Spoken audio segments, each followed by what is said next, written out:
또 오늘 보니까 나경원 의원 이번에 국민의힘 당권에 도전하고 있죠. 나경원 의원이 뭐라고 오늘 썼냐면 6.25입니다. 이제는 우리도 핵무장을 해야 합니다.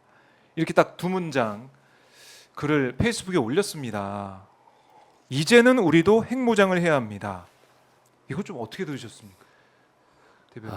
핵무장이라는 단어를 그렇게 예. 정치 슬로건식으로 그 정치적 용어로 사용할 수 있는 단어가 아닙니다.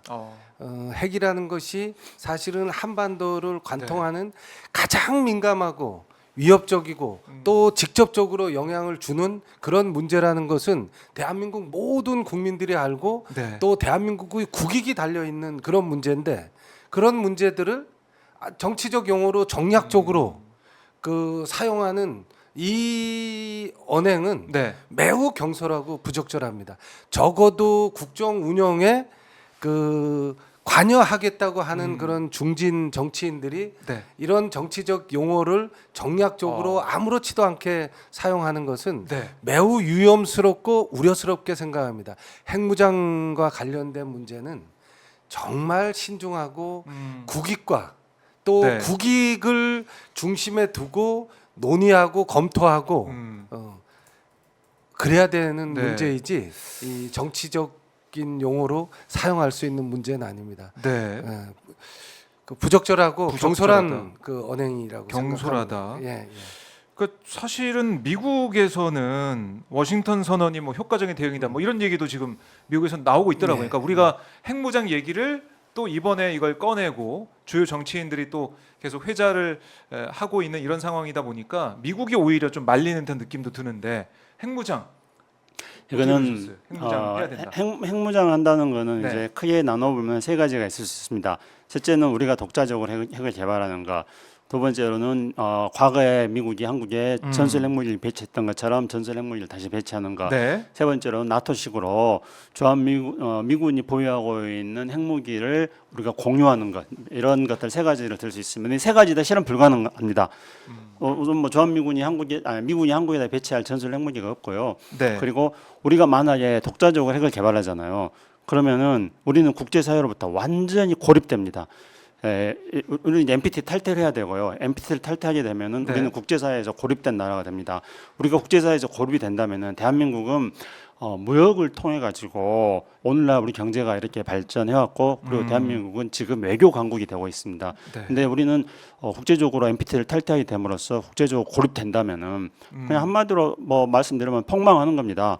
그리고 우리 원자력 발전소 지금 문재인 정부에서 60년에 걸쳐서 장기간에 걸쳐서 신재생 에너지 중심으로 해서 원자력 에너지를 전환하겠다는 네. 그런 구상을 가지고 있지 않았습니까? 그렇죠. 이런 걸 가지고 이제 탈원전이라고 마치 즉각적으로 원자력 발전소를 폐쇄하는 것처럼 정치적 공세를 펴부었습니다. 네. 그런데 바로 나경원 의원이 우리 핵무장을 하자고 하는 거 독자적 핵무장을 하게 될 경우에는 그것이 바로 탈원전이 되는 겁니다. 국제사회에서 우리는 우라늄이라든가 플루토늄이라든가 이런 것들을 개발하고 있지 않기 때문에 우라늄이 원료가 없기 때문에 또 핵발전과 관련된 여러 가지 핵연료들을 우리는 국제사회로부터 핵연료 공급 국가로부터 우리는 제공을 받습니다. 네. 그렇게 해서 우리의 핵발전소가 운영이 되는 거거든요. 그런데 만약에 우리가 NPT 탈퇴하면은 국제사회로부터 핵연료 공급이 중단됩니다. 네. 그러면 우리가 지금 가동하고 있는 모든 원자력 발전은 다 중단해야 됩니다. 그러면 이제 자연스럽게 지금 탈원전을 하는 겁니다. 이런 어떤 매우 아이러니한 탈원전을 위한 큰 그림인가요? 예, 글쎄요. 그리고 이제 미국 역시 네. 아까 이제 뭐 작년에 워싱턴 선언을 충분하다 그랬는데 예. 우리가 이것도 한번 돌이켜 봐야 됩니다. 작년에 1월달에 느닷없이 윤석열 대통령이 또 뭐 핵무장론을 꺼냈습니다. 아마 신년 언론 인터뷰에서요. 맞아요. 예, 그러니까 이제 미국에서 난리가 난 거죠. 그래서 이거 이제 큰일 났다 해가지고 대신에 이제 워싱턴 선언을 하면서 네. 다시는 한국이 독자적으로 핵 개발하지 말아라. 한미 원자력 협정을 시켜라. 이런 못을 거 못을 거죠. 박아놓습니다. 그리고 못을 박아놓고 그 다음에 이제 대신에 한국에 대해서 확장억제 제공해주겠다 이렇게 합니다. 근데 확장억제 제공해주겠다는 건 이미 2006년도에 10월달에 북한 1차 핵실험하고 난 이후부터 예. 노무현 정부 때부터 미국이 북한의 핵실험에 대해서 대응하는 차원에서 확장억제를 해주겠다고 했던 거였어요. 그래서 미국이 확장억제 하겠다고 해서 우리는 이제 그걸로 한미 동맹관계를 더 튼튼히 발전시키고 있습니다. 그런데 갑자기 또 나경원 의원이 지금 무슨 이런 우리가 핵무장 하겠다 하면은 작년에 했던 워싱턴 선언 다 깨겠다는 이야기예요. 한미관계 그럼요. 깨겠다는 이야기입니다. 그 안보에 대해서 도대체 오히려 깊이 생각해 보지 않는 우리 음. 김동균 장관님 말씀한 것처럼 정말로 안보에 대한 아무런 생각이 없는 어떻게 본다면은 네. 사려 깊지 않는 철없는 그런 발언이라고 볼 수 철없는 있습니다. 발언이다. 그러니까 이렇게 돼 있잖아요. 워싱턴 선언에서 핵 확산 금지, NPT상 의무를 다하겠다는 거, 예. 함께 여기다가 핵무기 원료를 자체적으로 생산할 수 없도록 규정한 한미 원자력 협정을 준수하겠다. 네. 이 부분도 들어가 있고, 그러니까 이 선언 자체 뭐 돌이켜 보면은 이제 윤 대통령이 그 핵무장 발언을 이제 아예 잠재우기 위한 그런 내용이었는데 다시 또 여당 대표 후보로 나온 사람들 여기서 핵무장 얘기가 나오니까 미국에서는 또 황당할 수밖에 없겠네요. 그럼 어떻게 해야 되나 생각이 들 수밖에 없는 상황이다. 핵무장 뭐 이걸로 좀 정리가 됐으면 좋겠습니다. 예. 핵무장 얘기하고 이게 결국에는 지지층 이른바 이제 우리가 핵무장해서 이걸 북한에 대해 대응해야지 이게 균형이 깨져 있잖아라고 생각하는 그 지지층을 겨냥한 지지층 맞춤형 그런 발언 같다는 생각도 들고 선거에 나와 있으니까 그렇죠. 안보 문제를 지금 정략적으로 이용하는 그런 모습을 지금 지속적으로 네. 이 윤석열 정부가 보이고 있습니다. 네. 그중에 이제 대표적인 게 사실은 9.19 군사합의예요. 아, 9.19 군사합의는 네. 지난 정부가 체결한 것이라고 생각해서는 절대로 안 됩니다. 사실은 9.19 군사합의는 네.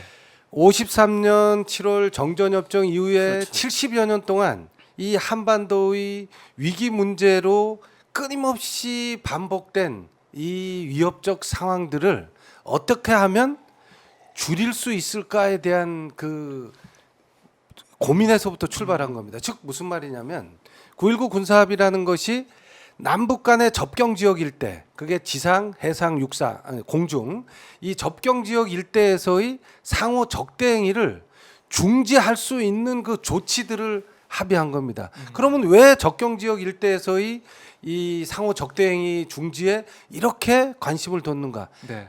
접경 지역 일대에서는 아무리 작은 사건이라도 발생하면 이게 어떤 방향으로 튈지 아무도 알 수가 없습니다. 그리고 우리는 그 사례들을 네. 그동안 꾸준히 경험해 왔어요.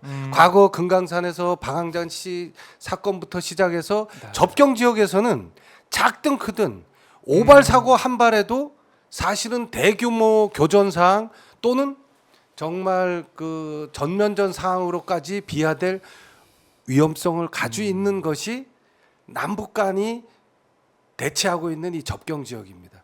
이 지역만이라도 네. 안정적으로 위기 관리를 할 수 있다면 사실은 우선은 그 지속 가능한 평화 상태를 만드는 그 최초 기본적 조건은 되는 겁니다. 근데 그 조건을 갖춰서 18년 9월에 9.19 군사합의를 체결하고 만 5년 이상 네. 사실은 남북 간의 접경 지역 일대 지상 해상 공중에서 어떤 상대방을 위협하거나 의도적 갈등이라고 생각되어지는 조치가 사실은 한 건도 식별되지 않았어요. 아, 전혀 식별되지 않은 상태. 이것만 보더라도 네. 9.19 군사합의가 접경 지역을 포함한 이 한반도 위기 관리에 얼마나 적절한 조치였고 적절한 합의였는가를 검증하는 겁니다. 아. 그런데 예.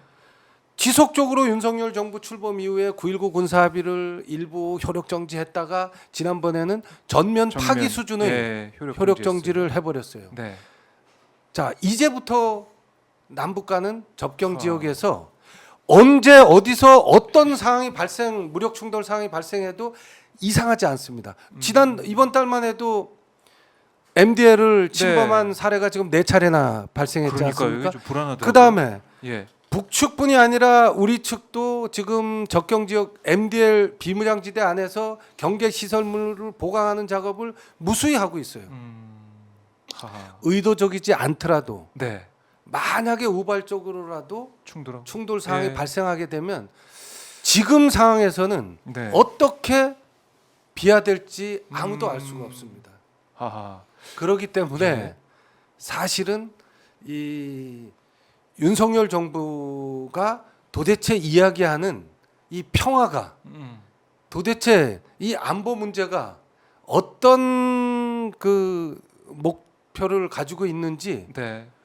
의아스러운 겁니다. 어떤 목표가 있을까? 예. 이렇게 5년 동안 평화 상태를 유지해온 거기에 기초가 된 이 9.19 합의를 효력을 정지하고 있는 이런 모습들. 그 9.19 군사 합의는 1953년도에 정전의 입장을 체결한 이후에 한반도 위기 관리를 위한 또 군사적 신뢰 구축을 위한 가장 잘 만들어진 남북 간 합의입니다. 그리고 세계적으로도 그런 군사적 신뢰 구축을 위한 합의들이 많이 있었습니다. 네. 1975년에 이제 이른바 헬싱키 선언에서부터 시작되어 가지고 여러 가지 군사적 신뢰 구축 조치도 있었습니다. 근데 그런 세계적인 군사적 신뢰 구축 조치와 비교해 보더라도 그 정교함과 완결성이라는 측면에서 본다면은 또 실효적으로 안전을 보장하기 위한 그런 내용을 담고 있다는 측면에서 본다면은 결코 빠지지 않는 합의입니다. 그리고 그 9.19 군사 합의를 체결하는 맨 앞장에서 가장 열심히 했던 분이 바로 우리 네. 김동연 장군님이시고요. 제가 너무 잘하기 때문에 아. 김동연 장군님 이 기회에 또 한번 소개를 그렇게 해드리고요. 네.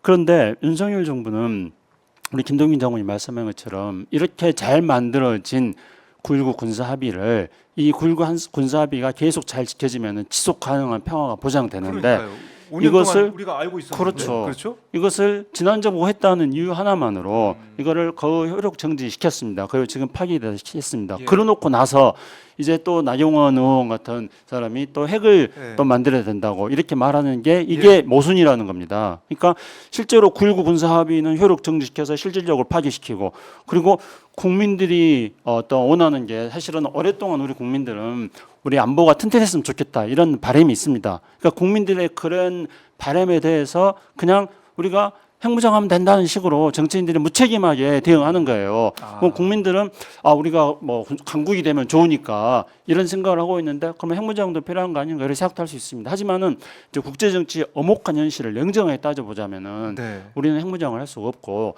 대신에 이제 이렇게 볼 수 있습니다. 우리나라 사람들이 작년부터 계속 또 전문가들도 핵무장을 이야기할 때 드골의 예를 듭니다. 프랑스의. 드골. 예, 그래서 드골 대통령이 네.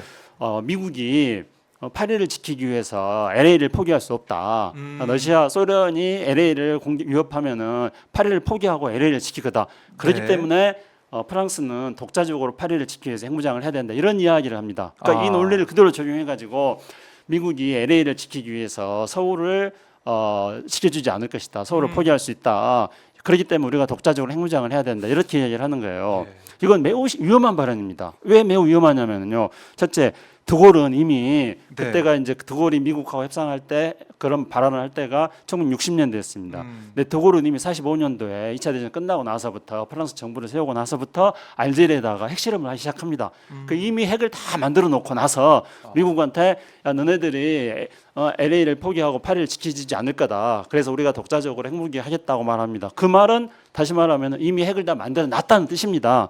그러면 이제 한국이 드골의 말을 흉내내 가지고 자꾸 LA를 포기하고 서울을 지켜주지 않을 거다 한다는 거는 와 이건 한국이 진짜 핵 개발로 나가는 거구나 하고 미국이 걱정을 하게 되는 겁니다. 그래서 미국이 그렇게 될 경우에 이제 동북아시아에 완전히 핵이 확산되는 거죠. 일본도 핵 가정했다고 할 것이지, 대만도 핵 가정했다고 할 것이지. 그러면 네. 이제 국제 질서는 완전히 무너집니다. 그렇기 때문에 미국은 한국은 핵 못 가지게 하는 겁니다. 그러면 우리는 어떻게 해야 되느냐? 우리는 지금 이미 원자력 발전 능력에 있어서 굉장히 세계적인 수준에 도달해 있습니다. 그래서 그렇죠. 이런 우리 능력을 어떻게 하면 잘 활용할 것인가 하는 그 우리 역량을 잘 갖추는 거 하고 또 한편으로 9.19 군사 합의를 잘 지켜가지고 우리 안전을 보장하는 거 하고 또 한편으로 평화를 지키기 위해서 튼튼한 국방을 하고 동시에 또 우리 위협을 제거하기 위해서 대화와 협상이라든가 다양한 수단을 개발하고 이렇게 종합적으로 입체적으로 하는 것이 바로 국정의 책임자들이 대한민국 국가 안보를 지키는 게 되는 겁니다. 네. 그런데 그런 종합적이고 입체적인 그런 생각이 없잖아요. 지금 이 정부 사람들은. 그렇죠. 그러니까 힘만 키우면 된다. 예. 우리가 힘을 길러놓으면은 평화는 저절로 따라온다 이런 생각하는 것 그렇죠. 같아요. 핵만 개발하면 된다. 그러니까 뭐. 좀 뭔가 좀 쉽게 가려는 것 같아요. 국정이라는 것은 뭐 다양한 상황과 그다음에 예상 가능한 그런 요인들을 다 파악하고 그걸 테이블에 올려놓고 외교도 하고 안보도 하고 국방도 하고 계속 그렇죠. 해야 되는데 그게 아니라 우리 큰형님 말씀 들어야지. 미국 편에 들고 그럼 이 외교 끝. 그리고 이 북한 문제도 우리 힘 핵무장하고 우리 힘 기르고 있으면 우리가 무기가 더 좋은데 그러면 되지 않겠나? 이렇게 얘기하는 것 같아요. 이 9.19 군사합의 말씀을 조금 더 드리면 사실은 남북 간 군사 당국 간에 군사 합의를 체결한 것이 처음은 아닙니다. 지난 9.19 군사 합의 체결 전에 하여튼 12차례 정도 그래요. 남북 군사 당국 간에 합의서를 체결했고 그 합의서에 그 많은 내용들을 담았습니다. 근데 문제는 뭐였느냐? 네. 합의서 체결한 다음에 이행이 안 되는 거예요. 그러니까 자기들이 유리하다고 생각하면 이행 자체를 네. 하지 않는 상태가 되다 보니까 합의를 체결해도 곧바로 합의 이행이 안 되니까 그냥 합의가 아무 그 의미를 휴지 조각이 가지 되죠, 휴지 그냥. 조각이가 돼버려요. 예. 그래서 이런 것들을 막기 위해서 사실은 한 게 뭐냐면 그 18년 4월 27일 날 판문점 선언 뭐 네. 아실 겁니다. 그 그렇죠. 판문점 선언에서 네. 사실은 양 정상이 그 군사적 긴장 완화 및 신뢰 구축과 관련된 조치들을 합의하도록 우선 만듭니다. 거기서 그리고 평양 공동 선언을 양 정상이 하면서 네. 평양 공동 선언의 부속 합의서로 9.19 군사 합의를 집어넣어요. 즉 이 얘기는 무슨 말이냐면 남북한의 군부들이 함부로 합의 사항을 깨트리지 못하도록 하기 위해서 양 정상이 보증한 합의서로 만들어 버리는 겁니다. 그리고 북한 군부가 함부로 예를 들면 합의 사항을 지들 멋대로 깨거나 해석하지 못하도록 하기 위해서 양 정상의 보증이 들어가 있는 문서인 거고요. 네. 그다음에 그 합의 조항 하나하나에 검증이 들어가 있습니다. 사실은 기존에는 합의를 하더라도 확인할 방법이 없었어요. 그래서 그 합의 조항마다 이행했는지 안 했는지를 검증하는 조항들을 집어넣은 겁니다. 그러다 보니까 이 합의서가 아까 우리 저 처장님 말씀하신 것처럼 네. 당시에 그 유엔에서 군비 통제의 대표적 모델로 선정되기까지 한 거예요, 이게. 그렇게 검증 사항까지 다 그게 됐기 때문에 예. 만 5년간 남북한 접경 지역 일대에서의 군사적 어떤 그 우려 사항이 발생하지 않은 겁니다. 자, 그럼 지금 왜 이렇게 뭐 북한군이 방벽을 설치하고 그 지뢰를 깔고 네.